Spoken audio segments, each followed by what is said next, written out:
बिहार विधानसभा चुनाव 2025 के नतीजे सामने आए तो सबसे ज्यादा चर्चा इसी बात की हुई कि वोट शेयर में सबसे आगे रहने के बावजूद आखिर आरजेडी सीटों में बहुत पीछे क्यों रह गई।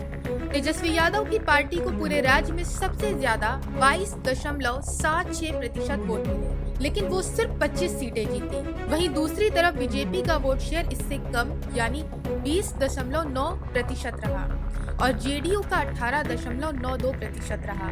लेकिन दोनों दल करीब 3 गुनी से ज्यादा सीटें जीतकर सत्ता का केंद्र बन गए। ऐसे में सवाल ये है कि आखिर ऐसा हुआ कैसे। वहीं ये सवाल भी हर जगह उठ रहा है कि जब आरजेडी पूरे चुनाव में सबसे ज्यादा वोट पाने वाली पार्टी रही तो सीटों में ऐसा उलटफेर कैसे हो गया। आखिर कम वोट शेयर पाकर भी बीजेपी और जेडीयू कैसे ज्यादा सीटें जीत ले गई।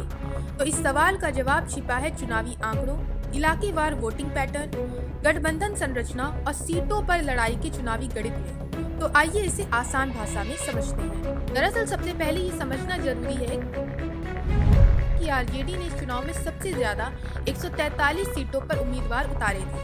इतने बड़े दायरे में लड़ने से उसके वोट पूरे राज्य में फैले। वहीं इसका फायदा ये होता है कि कुल वोट शेयर बढ़ जाता है, लेकिन नुकसान ये होता है कि अक्सर वो वोट हर सीट पर जीतने लायक नहीं होता। इसलिए इससे कुल वोट प्रतिशत तो बढ़ा, लेकिन हर सीट पर जीतने लायक वोट नहीं जुट पाए। ऐसे में कई जगह आरजेडी के प्रत्याशी बड़े मार्जिन से जीते, जिससे वोट शेयर बढ़ा पर सीट सिर्फ एक मिली, यानी वोट बढ़े सीटें नहीं बढ़ी। वही बात अगर बीजेपी और जेडीयू की जाए तो इसके विपरीत बीजेपी और जेडीयू ने सीमित सीटों पर चुनाव लड़ा। बीजेपी और जेडीयू ने 101 सीटों पर लड़ाई लड़ी, लेकिन इन दोनों पार्टियों की खासियत ये रही कि उनका वोट उन इलाकों में केंद्रित था जहां वे जीत के दावेदार थे। ऐसे में जहां से वे लड़ रहे थे वहां उनकी पकड़ मजबूत थी।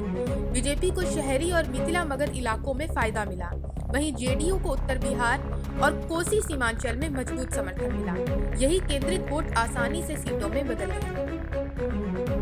इसका मतलब ये हुआ कि इनके वोट वहीं पड़े जहां उन्हें सीधा लाभ मिला। यही वजह है कि कम वोट शेयर होने के बावजूद दोनों पार्टियों ने ज्यादा सीटें जीती। वहीं आरजेडी को अलग अलग सीटों पर कई दिशाओं से चुनौती मिली, कहीं बीजेपी, कहीं जेडीयू, कहीं एलजेपी, कहीं एआईएमआईएम और कई जगह निर्दलियों से भी। ऐसे में आरजेडी के लिए ये मुकाबला सीधा नहीं था, इससे आरजेडी का वोट बढ़ता गया। दूसरी तरफ एनडीए को कई सीटों पर सीधा मुकाबला मिला, जिससे उनकी जीत आसान हुई। वहीं एनडीए में बीजेपी और जेडीयू दोनों बड़े और प्रभावी दल हैं। इनके साथ एलजेपी का वोट भी जुड़ गया, जिससे एनडीए का संयुक्त वोट शेयर करीब 45% के आसपास पहुंचा। वहीं महागठबंधन में आरजेडी के अलावा कोई और बड़ी वोट बैंक वाली पार्टी नहीं थी। कांग्रेस सिर्फ 8.71% वोट लाई और लेफ्ट को भी सीमित समर्थन मिला, जहां तीनों का संयुक्त वोट एनडीए से लगभग 10% कम रहा, जिससे जीत मुश्किल हो गई।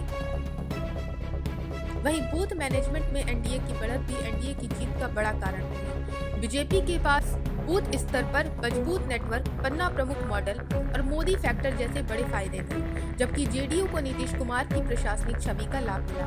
दोनों पार्टियों ने अपने वोटों को सीटों में बदलने के लिए मजबूत रणनीति बनाई, जिसका सीधा असर नतीजों में दिखा, यानी एनडीए ने अपने हर वोट को उपयोगी वोट में बदला। कुल मिलाकर आरजेडी को पूरे बिहार में व्यापक और फैला हुआ समर्थन मिला, लेकिन ये समर्थन हर सीट पर जीत दिलाने लायक नहीं था। वहीं बीजेपी और जेडीयू को ऐसा वोट मिला जो जहां पड़ा वहीं जीत में बदल गया। इसलिए आरजेडी वोट शेयर में नंबर 1 होकर भी सीटों में पिछड़ गई और बीजेपी कम वोट शेयर होते हुए भी सबसे बड़ी पार्टी बनकर सामने आई। Bureau report, Punjab Kesari TV.